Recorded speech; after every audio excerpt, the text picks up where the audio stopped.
Headphone Highlights. Hello, I'm Master Marslander, and this is a type of headphone I've never tried before. The Truefree O1. And they're pretty distinct about that. This is not a 01, it's an O1. The Truefree O1s. There's something pretty different, something I haven't really seen before, definitely never actually tried before. They're not a bone conduction earphone, which is what I kind of assumed that they were. They are what Truefree calls an air conduction earphone. Now, I don't really know exactly what that means, but we're going to find out together because I thought it'd be fun to, because this is a headphone style, a headphone technology I've never experienced before, to have my first experience here with you. So we're going to open these up together and we're going to try them out for the first time, get some first impressions, and I'll also include a full review as well of the Truefree O1s. A full disclosure that Truefree did reach out to me to review this product, but as always, all thoughts and opinions of the Truefrees here are going to be 100% my own. If you like this video and this kind of content, then I hope that you consider subscribing. We do lots of audio related reviews and experiences here on the channel, but of course you're not obligated to do so. And here they are in their little box, Truefree's O1 wireless earbuds. It says right here on the box that they are a 16.2 millimeter dynamic driver earphone with up to 48 hours of playtime. And I guess they have some dual mics for some noise cancellation. I imagine that's more noise cancellation for the microphones than it is for actual like listening noise cancellation, but we're going to find out together. Looks like they come in a little charging case and they got Bluetooth version 5.3, frequency range of 20 to 20, a maximum working distance of up to 10 meters, and about 10 hours of playtime in a single use. Okay, fine. Well, let's just go ahead and open this thing and see what we're dealing with. Click. Open this guy right up here. So yes, I've never tried any sort of earbud of this design before, so I'm really interested to see, one, of course, how they're going to sound, but also the packaging experience. Because how the heck does this thing even like go around your ears? We're going to find out. Okay. Put that guy right there. What do we have here? Box, simple black box. Open that up. Sound in heaven. It's actually a pretty cool design of a little dude there. I like that. Truefree, wow. Okay. Here is our case. Wrapped up nicely. Let's go ahead and remove that nice wrap. Truefree. Wowee. And it does charge USB-C, that's good. Okay, great. What else we got in here? In the box here, I assume we have probably just our charging cable. Sure enough, exactly that. Simple USB-A to USB-C charging cable. Thank you very much. And then we got just our literature, our instructions, booklet, blah, blah, blah. Great. We might actually need that because this is all pretty new to me. Okay, let's open this guy up, see what we're dealing with. It is charged already. That's nice. I appreciate that. They're bigger than I thought they would be. Look at this. Huh. Wild. Okay. So there's your speaker right there. So it is a, I guess, larger, generally larger kind of nozzle opening for the speaker than you get on your typical kind of IEM. Oh, there's the label right there. Okay, you got your R right there, your left right there, so that's pretty clear. Do I gotta do anything about this sticker? Remove me. Okay, sure. And they're removed. So how easy is it? Oh, you know what? That's what it was. They're just the connection for the battery here, for the actual case charging. That's what this is for. So they had that taped up, I guess, so that it wouldn't automatically be charging them. Okay, magnetized, that's good. So they go in there nicely, no problem. It's a little chonky, a little on the bigger side, but they are kind of bigger sound devices, so I guess that's fine. It's plain gray, Truefree, no other branding on there. Okay, cool. Red, white, flashing white, all sorts of buttons and stuff. Okay, well, there it is. There's your unboxing, I guess. So I'm going to go ahead and let these charge now, and we'll come back and try them on for the first time and see how that experience goes. Okay, so while they're charging, I'm going to go ahead and kind of talk us through the pairing process. It's actually a bit more confusing than I thought it would be. Okay, So, all right, open the charging case cover, take out the earbuds and remove the insulating film. We did that. Put the 2 earbuds back into the charging case, press and hold the button inside the charging case for 3 seconds until the indicator light flashes white. At this time, the indicator light on one earbud flashes red and white alternately. The indicator light on the other earbud stays white. And then 2 earbuds enter the pairing state. Okay. We'll give it a shot. All right, I was able to get them paired pretty dang quickly. It really wasn't that big of a deal. Just the way that they worded everything sounded way more confusing than it needed to be. Okay, now that we're all connected up, let's go ahead and try these on for the first time. I did see in the little manual there how they're supposed to fit. I guess this part is supposed to just kind of rest in front of my ear, and this part rests behind my ear. This is the left, okay. So just kind of like this. There we go. Okay, so what you see here, this part of the, get my microphone where you can actually hear me. This part right here of the earbud is where the driver is and where the speaker is, and that is going directly into my ear canal. And then this part back here is just kind of a little bit of an extra kind of, I guess, weight balance to make sure it stays on there. It's on there, but I don't know, man. It does feel a little loose. So I guess we'll find out. But for now, let's just go ahead and put these both on. Okay, we got these on. I will say right out of the gate, I'm noticing a problem when it comes to people with glasses. They're kind of interfering with the way that these fit. If I take my glasses off, they feel a lot better on the ear. Like they fit a lot more naturally. It feels like they're on there pretty good. I'm not really worried about them flying off. If I like, it's fine.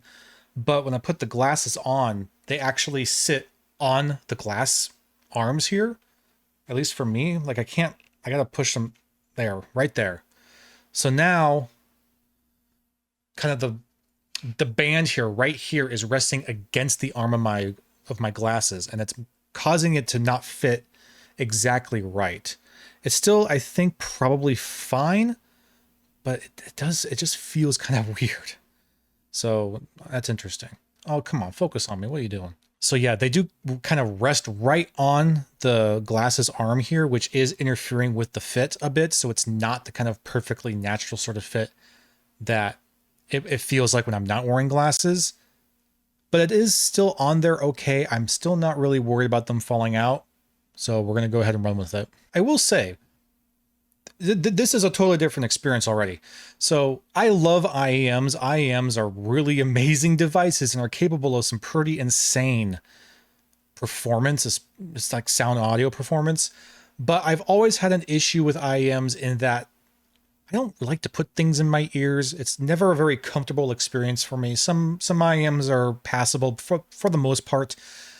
In-ears don't really do much for me in terms of comfort. For comfort reasons, don't really like IEMs. I much prefer over-ears. So this is interesting.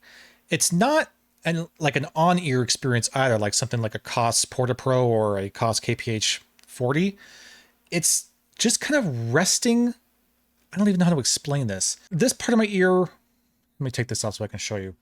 Right here, see that little part of my ear? I don't know my ear anatomy, I apologize, but it's touching right there, just barely, and not really anywhere else. This little back piece behind my ear really doesn't bother me at all. And it being on top of my ear doesn't really bother me at all either. The only real issue is, again, the glasses that are kind of pushing against the back of kind of the hinge around these, which is pushing my ear further away. But it's okay. It's just really interesting because, yeah, it's not resting on my ear, nor is it just kind of floating freely in front of the ear. It's kind of a middle ground where most of this piece is not touching me, just like this smallest little part right dead center of this thing is barely touching the middle of my ear. So it's an interesting feel, and for what it's worth, it is really comfortable. I can already feel like I could wear these and just completely forget that I'm wearing them. So, we'll get a better idea of that once we do some actual full listening. But yeah, they are really comfortable, albeit just a little bit weird. I mean, that's to be expected, I guess. But I discovered that there is also a app for the device. There's the Truefree app. But interestingly enough, the app I could not find mentioned anywhere in the instruction manual. The only reason I knew that there was an app is because I saw it mentioned on the product page on Amazon. There was an app. So there is an app, and when you first open it up, there is a little video introduction of how to pair the earbuds. So that probably would have been pretty useful from the get-go. However, annoyingly, you have to make an account to use the app.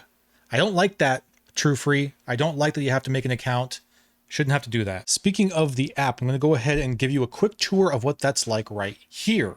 So this is the home page, and on the home page we can see the devices themselves and the individual charge for each of these. So right now I got my left set to 70, my right set to 92. There is dual device connectivity, so you can have these connected to 2 devices at the same time simultaneously. Disabled touch, so if you don't want to use any of the touch controls, you can go ahead and turn that on or off. That's actually kind of a nice feature because I have a tendency to kind of fiddle with the fit on my earbuds, and I oftentimes do touch controls without meaning to. There is a game mode if you want to have some low latency stuff, and you can also customize your touch buttons. If we scroll down a little bit, we get our equalizer where we have our presets. We'll go in there so you can take a look. Here's your variety of presets. And again, we're going to talk about that when we get to sound, about what presets work or don't work. There's also a custom equalizer, which gives you actually a fair number of adjusting bands. How effective they are, we will find out, but there's a decent number of them. I would usually expect only maybe like 4 or 5 bars of adjustment, but hey, they give you a good number. And then much like SoundPeats, they have an adaptive EQ as well, which kind of tests your hearing, and based on your hearing results will provide you an EQ profile that they believe best suits your hearing ability. I mean, again, who knows how effective it really is. And if it's anything like the SoundPeats adaptive EQ, it might actually help the earbud quite a lot. So we'll see. Then if you go ahead and tap that little gear icon up in the top right, you get your more advanced menu. There's not really much in here that you would really need. It's mostly just kind of your product, your firmware. You can go ahead and do updates here, select your languages. So yeah, the app's pretty simple. There's not a whole lot to kind of get lost in, which is nice. I actually prefer that. Yet there's still a pretty decent library of functionality in here. Okay, I'm going to go ahead and load up some music now. Okay, so at the moment I only have the right channel. I think I didn't pair them correctly. Let's do this again. All right, we got it. I don't really know what happened. I did the pairing process correctly. I just kind of repeated the pairing process, and now we got them both working. Okay, we have the O1s connected now, and there is some equalization, which we'll play around with a little bit later. But for right now, let's just get some first impressions here and throw on a couple of songs and see just kind of what their general sound is like.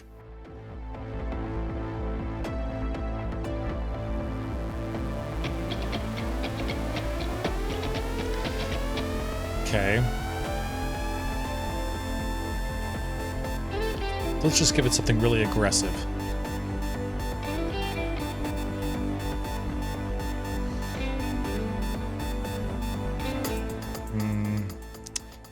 Yeah.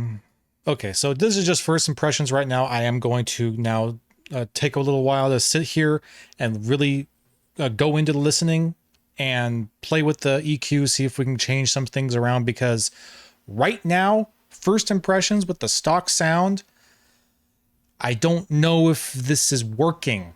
I don't know if this, resting the speaker right over my ear is doing it any good, because I have no low end, I have no dynamics, I have no definition, no fidelity. It's not good. It's really not good. Oh boy. But hey, maybe software can fix it. So I'm going to go ahead and play around with these some more, try a few things out, see if we can't fix it. Okay, so I have now been playing around with these for a couple of hours.